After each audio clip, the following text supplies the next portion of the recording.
नमस्कार बच्चों, मैं इलाकू श्रेष्ठ राजस्थान सरकार और वेदांता के CSR इनिशिएटिव ई कक्षा में आपका स्वागत करती हूं, जिसके टेक्निकल पार्टनर है मिशन ज्ञान।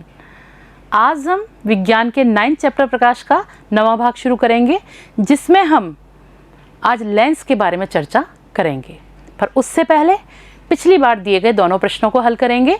तो पहला प्रश्न था आपका, प्रकाश का कौन सा रंग प्रिज्म से अपवर्तन के पश्चात सबसे अधिक अभिलंब की ओर मुड़ता है। हमने वर्ण विक्षेपण में ये बात बहुत अच्छी तरह से पढ़ी थी कि प्रकाश के सभी रंगों का वेग क्या होता है, अलग अलग होता है। इसी कारण जब भी प्रकाश किसी पारदर्शक माध्यम में से गुजरता है तो उसका अपवर्तन होता है, और हर रंग का अपवर्तन अलग अलग होता है। क्यों? क्योंकि सबका वेग क्या है, अलग अलग। तो यहाँ आपसे जो बात पूछी है, एक तो रंग के बारे में पूछा है कि कौन सा रंग, साथ में वो क्यों मुड़ता है, हमको ये भी बताना है। तो आपका उत्तर हुआ कि प्रकाश का बैंगनी रंग जो होता है वो सबसे अधिक अभिलंब की ओर मुड़ता है, क्योंकि उसका वेग सबसे कम होता है। बाकी सारे रंगों का वेग बैंगनी रंग से क्या होता है, अधिक होता है। तो हम क्या कह सकते हैं, प्रकाश का बैंगनी रंग प्रिज्म से अपवर्तन के पश्चात अभिलंब की ओर सबसे अधिक मुड़ता है। क्यों? क्योंकि इसका वेग क्या होता है, सबसे कम होता है। ये आपका पहले प्रश्न का उत्तर हुआ। अब हम आते हैं दूसरे प्रश्न के ऊपर। दूसरा प्रश्न है हमारा, रात्रि में तारे क्यों टिमटिमाते हैं। आप सभी जानते हैं तारे कहाँ हैं, हमसे बहुत दूर अंतरिक्ष में। तो जब वहाँ से प्रकाश की किरण पृथ्वी की ओर आती है तो वो पहले निर्वात में आ रही है, फिर वो वायुमंडल में प्रवेश करती है। वायुमंडल में बहुत सारी परतें हैं और हर परत का जो है घनत्व वो क्या है, अलग अलग है, और साथ में वो बदलता भी रहता है वायुमंडल की कंडीशंस के अनुसार। कभी ताप अधिक हो जाता है तो क्या हो जाता है, माध्यम विरल हो जाता है, या ताप कम हुआ तो सघन भी हो जाता है। तो ये घनत्व के बार बार परिवर्तन के कारण जो ये परतें हैं एक दूसरे के सापेक्ष विरल या सघन हो जाती हैं, जिसके कारण जब प्रकाश इनमें से गुजरता है तो उसका क्या होता है, बार बार अपवर्तन होता रहता है। और इस प्रकार से बार बार अपवर्तित करता हुआ प्रकाश ही हमारी आंखों तक पहुंचता है, और इसलिए हमें तारे कैसे दिखाई देते हैं, टिमटिमाते हुए दिखाई देते हैं। आप इसको किस तरह से लिख सकते हैं, तारों का प्रकाश जब अंतरिक्ष से पृथ्वी पर आता है तो निर्वात के पश्चात वायुमंडल में प्रवेश करता है। वायुमंडल की विभिन्न परतों का घनत्व अलग अलग होने के कारण प्रकाश का बार बार अपवर्तन होता है। इसी कारण तारे हमको टिमटिमाते हुए दिखाई देते हैं। ये तो थे आपके दोनों प्रश्नों के उत्तर। अब हम आते हैं आज के टॉपिक लेंस पर। लेंस जो है वो अपवर्तन के सिद्धांत पर काम करने वाली एक युक्ति है, यानी उपकरण है। जिस प्रकार से हमने परावर्तन पढ़ा और फिर परावर्तन के सिद्धांत पर काम करने वाला एक उपकरण पढ़ा था हमने, दर्पण, उसी तरह से लेंस किस पे काम करता है, अपवर्तन के सिद्धांत पर काम करता है। यहाँ हम लेंस के बारे में सबसे पहले तो क्या है ये जानेंगे, फिर उसके प्रकार, और फिर उसके साथ ही हम उससे प्रतिबिंब निर्माण से संबंधित चर्चा करेंगे। तो आते हैं हम सबसे पहले किस पे, लेंस किसको कहेंगे। लेंस एक पारदर्शक, दर्पण क्या था, अपारदर्शक। लेंस क्या है, पारदर्शक युक्ति है जिसका कम से कम एक पृष्ठ कैसा होना चाहिए, वक्रित होना चाहिए। वक्रित का मतलब वो बाहर की तरफ भी मुड़ा हो सकता है, अंदर की तरफ भी मुड़ा हो सकता है। आप बहुत अच्छी तरह से जानते हैं, हम गोलीय शब्द को समझ चुके हैं। तो वही बात हम कह रहे हैं कि उसका एक पृष्ठ कम से कम क्या होना चाहिए, वक्रित या गोलीय होना चाहिए। तो हम किस प्रकार से परिभाषित करेंगे, पारदर्शक पदार्थ से बनी वह युक्ति जिसका कम से कम एक पृष्ठ क्या हो, वक्रित हो या गोलीय हो, उस युक्ति को हम क्या कहते हैं, लेंस कहते हैं। हम ये भी लिख सकते हैं इसमें, ये अपवर्तन के सिद्धांत पर काम करती है। ये आपको ध्यान रखना होगा, कभी कभी छोटे छोटे प्रश्न आ जाते हैं कि लेंस किस सिद्धांत पर काम करता है, दर्पण किस सिद्धांत पर काम करता है। तो हमारा लेंस किस पे करता है, अपवर्तन के सिद्धांत पर काम करता है। ये जो लेंस है ये अपनी आकृति के आधार पर दो प्रकार के होते हैं। पहला है उत्तल लेंस, दूसरा है अवतल लेंस। उत्तल लेंस किसको कहेंगे, जो किनारों पर पतला और बीच में मोटा होता है। जैसे ये क्या है, एक उत्तल लेंस है जो किनारों पे कैसा है, पतला, और बीच में अपेक्षाकृत कैसा है, चौड़ा यानी मोटा है। आप देख सकते हैं किनारों पे इसकी चौड़ाई कम है और बीच में इसकी चौड़ाई क्या है, अधिक है। जबकि अवतल लेंस में क्या होगा, जो किनारों पर मोटा और बीच में कैसा होता है, पतला। हम कैसे बना सकते हैं, जैसे ये भी एक प्रकार का क्या है, अवतल लेंस है, जो किनारों पे क्या है, चौड़ा यानी मोटा, और अपेक्षाकृत बीच में कैसा है, सकड़ा है या पतला है। तो इस तरह के जो लेंस होते हैं वो ये वाला हुआ उत्तल और ये वाला हुआ अवतल। इनमें एक और विशेषता है कि यदि उत्तल लेंस पर कभी भी प्रकाश आपतित होता है तो वो क्या करता है, अपवर्तन के बाद प्रकाश अभिसारित होता है। अभिसारित का मतलब अंदर की ओर इकट्ठा होता है एक बिंदु की ओर। तो ये प्रकाश की किरणें, कितनी भी प्रकाश की किरणें आएंगी वो सभी क्या होंगी, सब अभिसारित होती हैं। कब, उत्तल लेंस से अपवर्तन के पश्चात। तो चूंकि इससे गुजरने वाला प्रकाश अपवर्तन के बाद अभिसारित होता है, इसलिए इसका दूसरा नाम क्या है, अभिसारी लेंस है। इसी तरह से ये जो अवतल लेंस है, इसमें जो प्रकाश की किरणें आती हैं वो क्या होती हैं, अपवर्तन के बाद अपसारित हो जाती हैं। अपसारित का मतलब फैल जाती हैं। उसमें क्या हो रही थी, अभिसारित, और इसमें क्या हो रही है, अपसारित, यानी एक दूसरे से दूर दूर हो जाती हैं, फैल जाती हैं। तो इसीलिए इस अवतल लेंस का जो दूसरा नाम है वो क्या है, अपसारी लेंस है। आपको दोनों ही नाम याद रखने पड़ेंगे कि उत्तल को हम अभिसारी कहते हैं और अवतल को हम अपसारी कहते हैं, क्योंकि एग्जाम में किसी भी नाम से आ सकता है। अब ये तो लेंस के दो प्रकार थे इनकी आकृति के आधार पर उत्तल लेंस और अवतल लेंस, इनके पृष्ठों की संख्या और आकृति के आधार पर ये भी आगे कई भागों में बांटे गए हैं। तो सबसे पहले हम बात करेंगे उत्तल लेंस के प्रकारों की, यानी अभिसारी लेंस के प्रकारों की। ये 3 प्रकार के हैं। पहला है उभयोत्तल लेंस, दूसरा है समतलोत्तल और तीसरा है अवतलोत्तल। बिल्कुल परेशानी नहीं होनी चाहिए, इनके शब्दों का अर्थ समझो और उसी हिसाब से इनकी परिभाषा बन जाएगी। पहला है हमारा उभयोत्तल। उभय मतलब दो, दोनों या दो। उत्तल, हम उत्तल लेंस की तो बात कर ही रहे हैं, तो उभय और उत्तल को जब जोड़ दिया तो हमारा क्या बन गया, उभयोत्तल बन गया। अभी मैंने थोड़ी देर पहले इस तरह का लेंस बनाया था, तो इस प्रकार का जो लेंस है वो क्या है, हमारा उभयोत्तल लेंस है। इसको हम द्विउत्तल भी कहते हैं। क्यों कहते हैं, क्योंकि इसके दोनों ही पृष्ठ कैसे हैं, उभरे हुए, या हम कह सकते हैं इसके दोनों पृष्ठ क्या हैं, उत्तल हैं।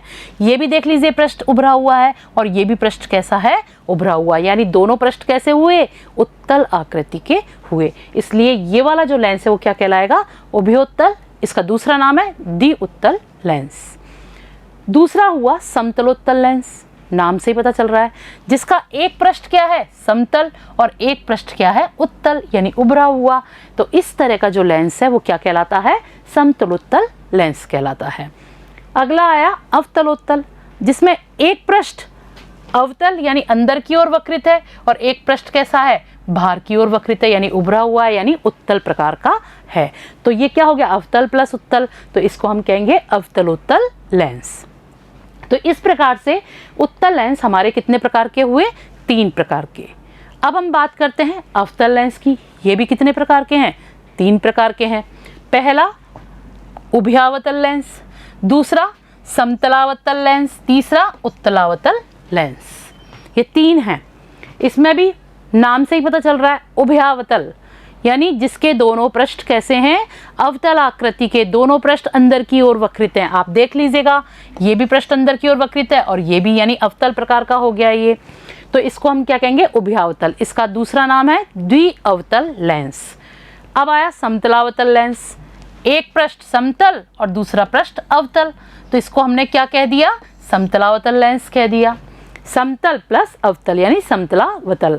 तीसरा है उत्तलावतल, जिसमें एक पृष्ठ तो कैसा है, उभरा हुआ यानी उत्तल आकृति का, और एक पृष्ठ कैसा है, अवतल आकृति यानी अंदर की ओर वक्रित है। तो इस तरह का लेंस हमारा क्या कहलाएगा, उत्तलावतल लेंस कहलाता है। तो ये तो थे उत्तल और अवतल दोनों लेंसों के प्रकार।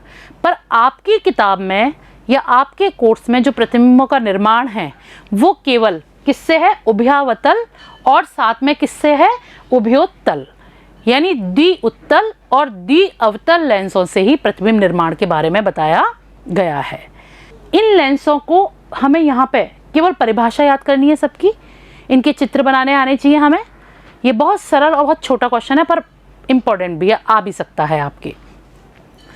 अब लेंसों के बारे में जानने के बाद हम द्विउत्तल और द्विअवतल दोनों ही लेंसों से प्रतिबिंब निर्माण के बारे में सीखेंगे। पर उससे पहले जिस तरह से हमने दर्पण से प्रतिबिंब निर्माण के बारे में जाना था, पर उससे पहले हमने क्या जाना था? आवश्यक परिभाषाएं और शब्दावली और साथ में नियम जाने थे। उसी तरह से पहले हम आवश्यक शब्दावली से परिचित होंगे और उसके बाद हम नियमों से परिचित होंगे, फिर हम प्रतिबिंबों का निर्माण करेंगे। तो सबसे पहले हम जिस शब्दावली का नाम लेंगे वो क्या है? वक्रता केंद्र। इससे आप दर्पण में भी परिचित हो चुके हैं, पर यहाँ पे और दर्पण में वही शब्द हैं पर उनकी परिभाषाएं हल्का फुल्का अंतर है, तो हम उसको देखते हैं वही पर हमारा प्रस्तुत करने का लेंस के लिए क्या तरीका है वो हम देखेंगे। पहली चीज आई हमारी क्या? वक्रता केंद्र। तो लेंस ये हो गया उत्तल और ये हो गया अवतल। आपको यहाँ बीच में दिखाई दे रहा है, ये क्या है? उत्तल लेंस है और ये क्या है? आपका अवतल लेंस है। तो लेंस के दो पृष्ठ होते हैं, क्यों? क्योंकि वो पारदर्शक है। तो एक पृष्ठ ये हो गया और एक पृष्ठ क्या हो गया? ये हो गया। इसी तरह से एक पृष्ठ ये है और एक पृष्ठ ये है। तो लेंस के दोनों पृष्ठों को हम जिन खोखले गोलों का भाग मानते हैं उन गोलों के केंद्र ही क्या कहलाते हैं? वक्रता केंद्र कहलाते हैं। आप देख लीजिए, जैसे ये वाला पृष्ठ है तो वो किस गोले का भाग हो गया? इसका। ये वाला पृष्ठ हुआ तो वो किस गोले का भाग हो गया? इसका। तो इसका केंद्र ये और इसका केंद्र ये क्या कहलाएंगे? हमारे इस उत्तल लेंस के वक्रता केंद्र कहलाते हैं। क्योंकि दो पृष्ठ हैं तो दो खोखले गोले हो गए और दोनों के ही केंद्र वक्रता केंद्र कहलाएंगे। एक C1 और एक क्या कहलाता है? C2 कहलाता है। इसी तरह से ये अवतल लेंस में देखिए, ये इस पृष्ठ का खोखला गोला है और ये वाला पृष्ठ इससे निर्मित है। तो इनके जो केंद्र बिंदु हैं वो क्या कहलाएंगे? हमारे वक्रता केंद्र कहलाते हैं। इनको हम C1 और C2 से प्रदर्शित करते हैं, पर बहुत सी किताबों में 2F1 और 2F2 भी दिया हुआ है। आप जिससे चाहें उससे प्रदर्शित कर सकते हैं। नेक्स्ट हमारी जो परिभाषा आती है वो है वक्रता त्रिज्या। सभी देख सकते हो आप इसकी परिभाषा, हम उसमें भी दे रहे थे, दर्पण में भी। क्या? वक्रता केंद्र से लेकर वहां ध्रुव तक की दूरी थी, यहाँ क्या कहेंगे? वक्रता केंद्र से लेकर पृष्ठ तक की जो दूरी है, यानी ये जो पृष्ठ है, इस पृष्ठ की जो त्रिज्या होगी वो इसकी वक्रता त्रिज्या कहलाएगी और इस पृष्ठ की जो त्रिज्या है ये वो क्या कहलाएगी? इस पृष्ठ की वक्रता त्रिज्या कहलाती है। इसी प्रकार से अवतल लेंस में है, यानी लेंस के दोनों पृष्ठ, उनकी जो त्रिज्याएं हैं वही उन पृष्ठों की क्या कहलाती हैं? त्रिज्याएं, वक्रता त्रिज्याएं कहलाती हैं। क्या परिभाषित करेंगे हम लोग? लेंस के वक्र पृष्ठों की त्रिज्याओं को ही वक्रता त्रिज्याएं कहते हैं। वक्र पृष्ठ का मतलब क्या हुआ? जैसे ये पृष्ठ हो गया, ये पृष्ठ हो गया, यानी गोलीय यानी वक्रित पृष्ठ जो हैं, तो इसकी त्रिज्या ये और इसकी त्रिज्या ये। समझ गए? इसी तरह से ये पृष्ठ हुआ और ये पृष्ठ हुआ, तो इस पृष्ठ की त्रिज्या ये और इस पृष्ठ की त्रिज्या ये क्या कहलाती हैं? वक्रता त्रिज्याएं कहलाती हैं। अब हमारे दो पृष्ठ हैं, हम किसको पहली त्रिज्या कहेंगे, किसको दूसरी कहेंगे? तो आप समझिए, जिस पृष्ठ पर प्रकाश आपतित होता है, यानी प्रकाश वस्तु से आकर गिरता है, वो पृष्ठ प्रथम पृष्ठ कहलाता है और जहाँ से अपवर्तन के बाद निकलता है वो पृष्ठ क्या कहलाता है? द्वितीय पृष्ठ। जैसे ये आपका लेंस है, इस पर इधर से प्रकाश आया तो ये क्या हो गया? क्योंकि आपतित हो रहा है तो ये पृष्ठ जो है वो क्या है? प्रथम। और यहाँ से क्या हो रहा है? निकल रहा है, तो ये वाला पृष्ठ क्या हो गया? हमारा द्वितीय पृष्ठ कहलाएगा। कौन सा? ये वाला पृष्ठ। तो प्रथम पृष्ठ की त्रिज्या R1 और द्वितीय पृष्ठ की त्रिज्या R2 कहलाती है। जैसा इसमें है, मान लीजिए प्रकाश इस तरफ से आ रहा है यूं, तो ये प्रथम पृष्ठ हो गया और यहाँ से निकल रहा है तो ये क्या हो गया? द्वितीय पृष्ठ हो गया। तो इसकी त्रिज्या जो होगी इस प्रथम पृष्ठ की वो क्या होगी? R1, ये दे रखी है, और इस पृष्ठ की जो त्रिज्या होगी वो क्या कहलाएगी? R2 कहलाती है। इसको प्रकार से लिख सकते हैं ये आप यहाँ पर देख सकते हैं। लेंस के वक्र पृष्ठों की त्रिज्याओं को ही वक्रता त्रिज्याएं कहते हैं।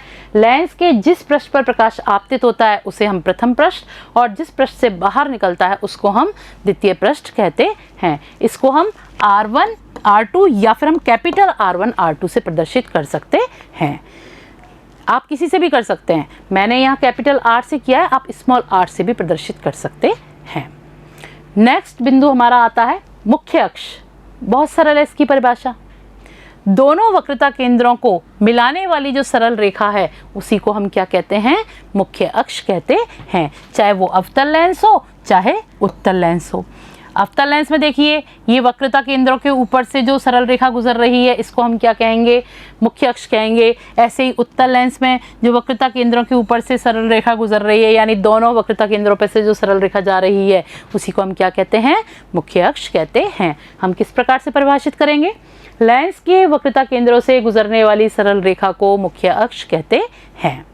बहुत सरल परिभाषाएं हैं बच्चों, थोड़ा बस ध्यान लगा के हमें समझने की जरूरत है। नेक्स्ट हमारी परिभाषा आती है चौथी, प्रकाशिक केंद्र। ये प्रकाशिक केंद्र क्या है भाई? लेंस के मुख्य अक्ष पर स्थित वो बिंदु जिस पर से प्रकाश बिना विचलित हुए सीधे गुजर जाता है। कब? अपवर्तन के पश्चात। वही बिंदु क्या कहलाता है? प्रकाशिक केंद्र कहलाता है। ऐसे ही अवतल लेंस में भी आप देख रहे हैं क्या कि ये लेंस है हमारा अवतल, ये इसकी मुख्य अक्ष हो गई। इस पे स्थित वो बिंदु जो प्रकाश की किरण के अपवर्तन के पश्चात भी प्रकाश की किरण को सीधा ही जाने देता है, यानी उसकी दिशा में परिवर्तन नहीं होने देता, वो बिंदु क्या कहलाता है? प्रकाशिक केंद्र कहलाता है। उत्तल लेंस में भी और अवतल लेंस में भी। अब ये कहाँ स्थित है? लेंस के मध्य में। यहाँ एक बात हमारे लिए समझना आवश्यक है बच्चों, क्योंकि लेंस के दो पृष्ठ होते हैं। हमने लेंस के प्रकार पढ़े थे, 3 प्रकार के थे। एक वो था जिसमें दोनों पृष्ठ एक से हैं, बराबर हैं। एक वो था, एक में समतल है, एक में उभरा हुआ है, एक में अवतल था, एक में उत्तल। इस तरह के पृष्ठ पढ़े थे हमने अलग अलग। तो ये जो बात कह रहे हैं हम, यहाँ पे जो चित्र बताया गया है वो किसके लिए है? जिन पृष्ठों की त्रिज्याएं बराबर होती हैं, यानी वो जिस खोखले गोले के भाग माने जा रहे हैं उनकी जो पृष्ठ की त्रिज्याएं हैं वो क्या है?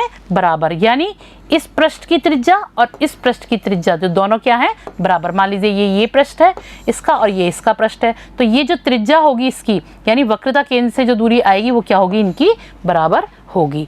तो वो त्रिज्याएं यदि बराबर हैं तो प्रकाशिक केंद्र लेंस के मध्य में मुख्य अक्ष पर स्थित होता है। जैसे इसमें स्थित है और किसमें? इसमें भी स्थित है। तो जो ये बात हुई, क्या हुई? लेंस के मुख्य अक्ष पर स्थित वह बिंदु जहां से गुजरने वाली प्रकाश की किरण बिना मुड़े सीधी ही अपवर्तित हो जाती है, लेंस का प्रकाशिक केंद्र कहलाती है। और इसे हम किससे प्रदर्शित करते हैं? O से प्रकट करते हैं। यहां देखिए, यदि लेंस की दोनों वक्रता त्रिज्याएं R1 और R2 यही तो थी, समान हो तो प्रकाश केंद्र कहाँ स्थित होता है? मुख्य अक्ष पर लेंस के मध्य में स्थित होता है। जैसे कि हमने यहाँ देख रहे हैं या यहाँ देख रहे हैं, तो कहाँ स्थित है? मुख्य अक्ष पर लेंस के मध्य में स्थित है। पर एक बात और हम पढ़ रहे हैं, लेंस के केंद्र से होकर गुजरने वाली प्रकाश की किरण आपतित किरण के समांतर होगी, लेकिन यदि लेंस पतला हो तो निर्गत किरण और आपतित किरण क्या होंगी? एक ही होती हैं। इसका क्या मतलब हुआ बच्चों? आपकी किताब में जो प्रतिबिंब का निर्माण है वो पतले लेंसों से है, जिसमें प्रकाशिक केंद्र क्या है? उस पे से गुजरने वाली प्रकाश की किरण बिना मुड़े सीधी गुजर जाती है। पर लेंस मोटे भी हो सकते हैं, तो मोटे लेंस जैसे ये और पतला लेंस जैसे ये। आप इसको इस तरह से समझिए, ये मान लीजिए क्या है? एक मोटा लेंस है। इस लेंस पर मध्य में ये प्रकाश की किरण आपतित हुई। जब ये इस पर टकराएगी तो यानी वायु से कहाँ आ रही है? कांच में, यानी विरल से सघन में, तो इसका अपवर्तन होगा और ये अभिलंब की ओर झुक जाएगी। ये अभिलंब की ओर झुक गई। अब ये यहाँ से सीधी गई यहाँ पे, यहाँ आप देखिए फिर अपवर्तन हो जाएगा, क्योंकि अब ये कांच से वायु में आ रही है, यानी सघन से विरल में आ रही है, तो ये अभिलंब से दूर हो जाएगी। अब ऐसी स्थिति में ये प्रकाश की किरण कौन सी है? जो ये आ रही थी। पर यदि इसको पीछे की ओर बढ़ाएं तो ये कहाँ होगी? ये वाली होगी हमारी। तो आप देखिए ये किरण जो ये थी यहाँ आनी चाहिए थी, वो कहाँ शिफ्ट हो गई, इधर। तो ये इतना क्या हो गया, गैप आ गया, यानी ये पार्श्व शिफ्टिंग हो गई इसकी, यानी यहाँ पे ये किरण और ये किरण एक दूसरे के समांतर हो गई। तो वो जो ये बात कह रहा है कि लेंस के केंद्र से होकर गुजरने वाली किरण आपतित किरण के समांतर होगी, यानी ये जो किरण गुजर रही है ये जो आपतित किरण होती इसके समांतर होती है। पर कब, यदि लेंस कैसे होते हैं, मोटे होते हैं। पर यदि इसी लेंस की मोटाई को हम कम कर दें तो क्या होगा, आप देखिए, यदि हमने पतला लेंस ले लिया तो ये प्रकाश की किरण आपतित हुई, यहां पे इसका अपवर्तन होगा तो अभिलंब की ओर मुड़ गई। अब ये इधर आई और यहां से फिर अपवर्तन होगा, तो उस स्थिति में ये अभिलंब से क्या हो जाएगी, दूर हो गई। तो अब देखिए ये प्रकाश की किरण, तो अब ये जो शिफ्ट हुई है, आप ये देखिए, ये गैप अधिक था और ये गैप क्या हो गया, कम हो गया। यानी मोटे लेंस में तो जो निर्गत किरण हो रही है वो आपतित किरण के समांतर आ रही है। इस लेंस की मोटाई को और कम कर दें, मान लीजिए हमने और पतला कर लिया, तो स्थिति क्या होगी, ये निर्गत और आपतित दोनों किरणें बिल्कुल पास आ जाएंगी और ऐसी स्थिति बनेगी हमारी कि जो आपतित किरण है वो प्रकाशिक केंद्र पे से निर्गत होती हुई सीधी बिना विचलित होते हुए निकल जाएगी। तो यही बात यहाँ पर कह रहे हैं कि निर्गत किरण व आपतित किरण एक रेखा में होंगी। पर कब, पतले लेंसों के लिए। मोटे लेंसों में क्या होता है, निर्गत किरण और आपतित किरण एक दूसरे के समांतर होती हैं। ये था हमारा क्या, प्रकाशिक केंद्र। अब आपका अगला जो बिंदु आता है या परिभाषा आती है वो है मुख्य फोकस। किसको कहेंगे, तो उत्तल लेंस और अवतल लेंस दोनों में ही आप देखिएगा कि उत्तल लेंस में जब प्रकाश की किरण मुख्य अक्ष के समांतर आती हैं तो वो अपवर्तन के बाद अभिसारित होती हैं। हम पढ़ चुके हैं उत्तल लेंस अभिसारित करता है प्रकाश की किरणों को, तो क्या हो रही हैं, अभिसारित हो रही हैं और मुख्य अक्ष पर स्थित जिस बिंदु पर वो मिलती हैं वही बिंदु क्या कहलाता है, मुख्य फोकस या फोकस बिंदु कहलाता है। आप देखिए ये मुख्य अक्ष के समांतर जितनी भी किरणें आएंगी वो सब क्या होंगी, लेंस से अपवर्तन के पश्चात अभिसारित होंगी उत्तल लेंस से, और कहाँ मिलेंगी, फोकस बिंदु पर मिलती हैं या मिलती हुई गुजर जाती हैं, एक दूसरे को काटती हुई गुजर जाती हैं। तो ऐसी स्थिति में फोकस बिंदु वही बिंदु है जहां पर ये एक दूसरे को काट रही हैं।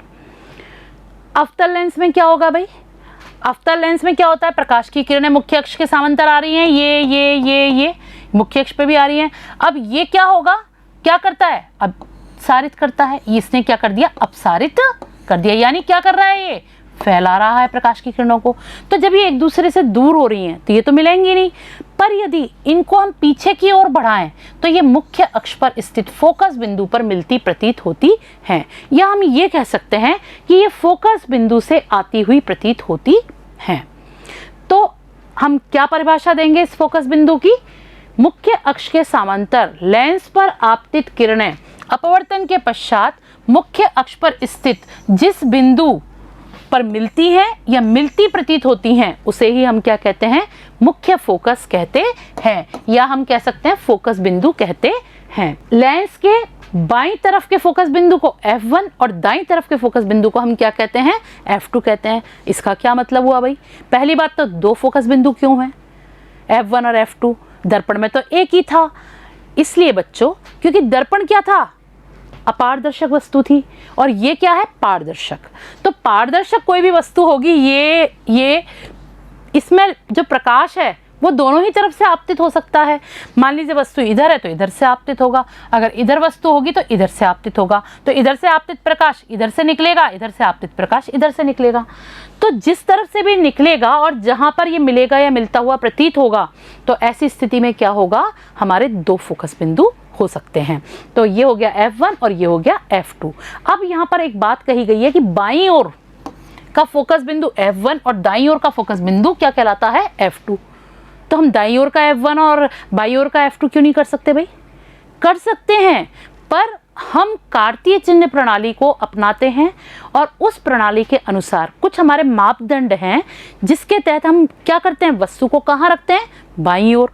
और बाईं ओर से जब प्रकाश आ रहा है, तो बाईं ओर से जब आपतित हो रहा है, तो बाईं ओर का जो मुख्य अक्ष पर बिंदु होगा, फोकस बिंदु, वो क्या कहलाएगा, हमारा F1 कहलाएगा। ठीक है बच्चों, और दाईं ओर जहां निकलेगा वो क्या कहलाएगा, F2 कहलाता है। ये हमारा क्या रहा, मुख्य फोकस रहा। इसके बाद हमारी अगली परिभाषा आती है फोकस दूरी की।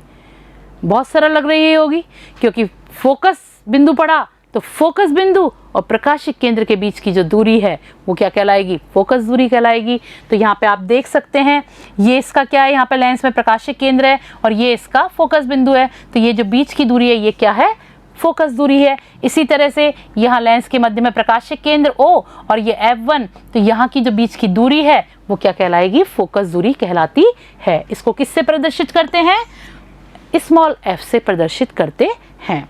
कैसे परिभाषित करेंगे एक बार देख लेते हैं। लेंस के प्रकाशिक केंद्र व मुख्य फोकस के बीच की दूरी क्या कहलाती है, फोकस दूरी कहलाती है, जिसे हम स्मॉल f से प्रदर्शित करते हैं। अगली परिभाषा और लास्ट परिभाषा हमारी क्या है, फोकस तल। फोकस तल क्या है, मुख्य अक्ष पर स्थित वह लंबवत तल जो कहां से गुजरता है, फोकस बिंदु से गुजरता है। ये हमारा फोकस बिंदु है मुख्य अक्ष पर, तो इस पर से गुजरने वाला लंबवत जो तल है जो कहां से गुजर रहा है, फोकस बिंदु से, उसको हम क्या कहते हैं, फोकस तल कहते हैं। इसी तरह से किसमें है, अवतल लेंस में। आप देखिए ये फोकस बिंदु है और ये क्या है, मुख्य अक्ष है। तो इस मुख्य अक्ष के लंबवत जो फोकस बिंदु से होकर लंबवत तल गुजरता है वो क्या है, फोकस तल है।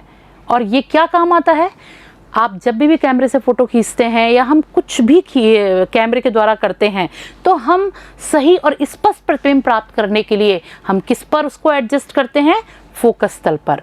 क्योंकि प्रकाश की किरणें ज़रूरी थोड़ी ना है कि मुख्य अक्ष के समांतर ही आएंगी, मुख्य अक्ष से अलग एंगल पर भी आ सकती हैं, पर यदि उनको सही स्पष्ट प्रतिबिंब प्राप्त करना है हमको तो कहाँ होंगी वो, मुख्य अक्ष पर, फोकस बिंदु पर तो तब काटेंगी जब वो समांतर हैं। परंतु अगर मान लीजिए वो अलग डायरेक्शन से आ रही हैं तो इस फोकस तल पर ही वो कहीं ना कहीं काटेंगी और उनका स्पष्ट प्रतिबिंब कहाँ बनेगा, अनंत से आती चीज़ का, इस फोकस तल पर ही कहीं ना कहीं बनता है। तो ये हो गया हमारा क्या, फोकस तल। हम देख लेते हैं कैसे परिभाषित करेंगे। मुख्य अक्ष के लंबवत ऐसा तल जो फोकस बिंदु से गुजरता है उसे हम क्या कहते हैं, फोकस तल कहते हैं। ये थी हमारी आवश्यक परिभाषाएं और शब्दावली। अब प्रतिबिंब निर्माण के लिए किससे, गोलीय लेंसों से, दो हैं हमारे, उत्तल और अवतल। कुछ नियम भी होते हैं और सबसे पहले हम उन नियमों को पढ़ेंगे और उन नियमों के आधार पर फिर हम प्रतिबिंब का निर्माण करेंगे। तो लेंस से प्रतिबिंब निर्माण का जो पहला नियम है वो क्या है, मुख्य अक्ष के समांतर गुजरने वाली किरणें, कौन सी किरणें, प्रकाश की किरणें जो वस्तुओं से आ रही हैं, उत्तल लेंस से, किससे, उत्तल लेंस से अपवर्तन के पश्चात मुख्य फोकस से गुजरती हैं। ये हमारा पहला नियम है। तो पहले हम किसकी बात कर रहे हैं, उत्तल लेंस की।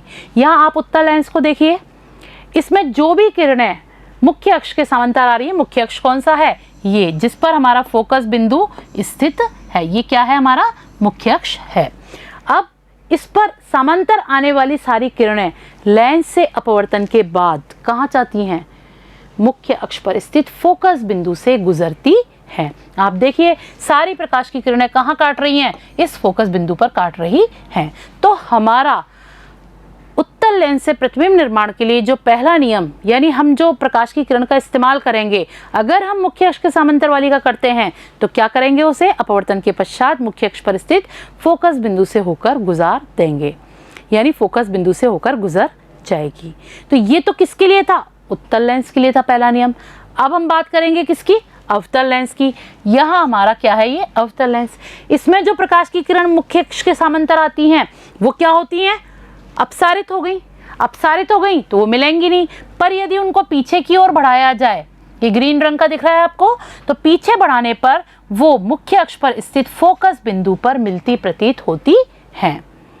तो अवतल लेंस के लिए यदि हम इस किरण का इस्तेमाल करते हैं, कौन सी, मुख्य अक्ष के समांतर आने वाली, तो क्या होगा, जब वो अपसारित होंगी तो उनको पीछे बढ़ाने पर वो कहाँ मिलेंगी, फोकस बिंदु पर मिलती प्रतीत होती हैं, या फोकस बिंदु से आती प्रतीत होती हैं। तो ये हमारा क्या है, पहला नियम या पहली प्रकाश की किरण जिसको हम प्रतिबिंब निर्माण के लिए इस्तेमाल कर सकते हैं। दूसरी जो प्रकाश की किरण आती है वो क्या हुई, बिल्कुल इसकी उल्टी हो जाएगी, जो मुख्य अक्ष के समांतर थी और फोकस बिंदु पे से गुजर रही थी। अब हम बात करेंगे कि फोकस बिंदु से होकर आने वाली प्रकाश की किरण अपवर्तन के पश्चात कहाँ जाएगी। तो आप देखिए, यदि मान लीजिए, पहले उत्तल लेंस की ही बात कर लेते हैं। यदि प्रकाश की किरण फोकस बिंदु पर से, कहाँ है फोकस बिंदु, इस मुख्य अक्ष पर, इस फोकस बिंदु पे से होके आ रही है, तो लेंस से अपवर्तन के बाद मुख्य अक्ष के समांतर हो जाती है। ये क्या है आपका मुख्य अक्ष, और ये क्या हो गई, इसके समांतर प्रकाश की किरण हो गई। ये दूसरी प्रकाश की किरण है, ये भी कहाँ से आ रही है, फोकस बिंदु से, और ये भी लेंस से अपवर्तित होकर मुख्य अक्ष के समांतर हो जाती है। किससे हुई, उत्तल लेंस से। यदि यहाँ पे अवतल लेंस होगा तो क्या होगा, तो अवतल लेंस में क्या होगा, मान लीजिए ये प्रकाश की किरण क्या है, आ रही हैं और कहाँ आपतित हो रही हैं, इस अवतल लेंस पर ये ऐसा लग रहा है कि ये किस ओर जा रही हैं, फोकस बिंदु की ओर जा रही हैं, या फोकस बिंदु से आती नजर आ रही हैं। तो ये प्रकाश की किरणें लेंस से अपवर्तन के बाद मुख्य अक्ष के समांतर हो जाती हैं। उसमें सचमुच में हो रही हैं, और इसमें क्या है, जो वास्तव में हमें महसूस हो रही है कि प्रकाश की किरणें फोकस बिंदु से आ रही हैं, फोकस बिंदु की तरफ जाती नजर आ रही हैं, वो भी किरणें लेंस से अपवर्तन के बाद कहाँ चली जाती हैं, मुख्य अक्ष के समांतर गुजर जाती हैं। तो हम क्या कह रहे हैं, यदि प्रकाश किरणें अवतल लेंस पर मुख्य फोकस से आती प्रतीत होती हैं, तो वो किरणें अपवर्तन के पश्चात मुख्य अक्ष के समांतर गुजर जाती हैं, या मुख्य अक्ष के समांतर चली जाती हैं। ये हमारा क्या है, दूसरा नियम। हम इस किरण का भी इस्तेमाल कर सकते हैं जो फोकस बिंदु से होकर आ रही है, आती प्रतीत हो रही है। तीसरा नियम जो है हमारा, वो क्या है, जब प्रकाश की किरण प्रकाशिक केंद्र से गुजरती है तो अपवर्तन के पश्चात उसकी दिशा में कोई परिवर्तन नहीं होता। हमने प्रकाशिक केंद्र में भी पढ़ी थी ये वाली बात, तो पर ये हम नियम के रूप में भी अपना सकते हैं, या इस प्रकाश किरण का भी इस्तेमाल प्रतिबिंब बनाने के लिए कर सकते हैं। क्या, ये उत्तल लेंस और ये अवतल लेंस, दोनों में ही आप देखिए, जो भी प्रकाश की किरण आएगी और प्रकाशिक केंद्र से यानी O बिंदु से गुजरेगी, तो वो बिना विचलित हुए सीधी गुजर जाती है। बस आपको तीर का निशान सारे किरण चित्रों में बहुत ध्यान से लगाना है। अगर तीर के निशान गलत लग गए तो आपको 0 नंबर मिलेंगे। तो ये हमारी क्या है, तीसरी किरण, जिसका इस्तेमाल हम लेंस से प्रतिबिंब निर्माण के लिए कर सकते हैं। तो हमने यहाँ पे 3 नियम पढ़े, यानी 3 प्रकार की प्रकाश किरणें पढ़ी जिनके द्वारा हम प्रतिबिंब निर्माण कर सकते हैं। तीनों का इस्तेमाल तो कर ही सकते हैं, पर कम से कम हमको 2 का इस्तेमाल करना पड़ेगा। आज हमने शब्दावली और जो नियम थे उनसे परिचित हुए हैं। लेंस से प्रतिबिंब का निर्माण हम अगले वीडियो में करेंगे। हम एक बार दोहरा लेते हैं, हमने आज क्या पढ़ा। सबसे पहले हमने लेंस के बारे में जाना कि लेंस क्या है, कितने प्रकार का होता है। तो उत्तल और अवतल 2 प्रकार पढ़े। फिर उत्तल लेंस के भी 3 प्रकार पढ़े हमने, कौन कौन से, उभयोत्तल, समतलोत्तल और अवतलोत्तल। इसी प्रकार से अवतल लेंस के 3 प्रकार पढ़े हमने, उभयावतल, समतलावतल और उत्तलावतल। यहाँ हमारे कोर्स में जो है वो है द्विउत्तल और द्विअवतल, यानी उभयोत्तल और उभयावतल लेंस ही हमारे कोर्स में है। उनसे प्रतिबिंब निर्माण के लिए हमने कुछ शब्दावलियाँ देखी, यानी परिभाषाओं से परिचित हुए। कौन कौन सी थी, वक्रता केंद्र, वक्रता त्रिज्या, फोकस बिंदु, फोकस दूरी, मुख्य अक्ष, प्रकाशिक केंद्र, फोकस तल, ये 7 परिभाषाएं पढ़ी। फिर इसके बाद हमने 3 नियम देखे जिनसे हम प्रतिबिंबों का निर्माण कर सकते हैं। उनमें से कम हमें 2 नियमों को अपनाना पड़ेगा।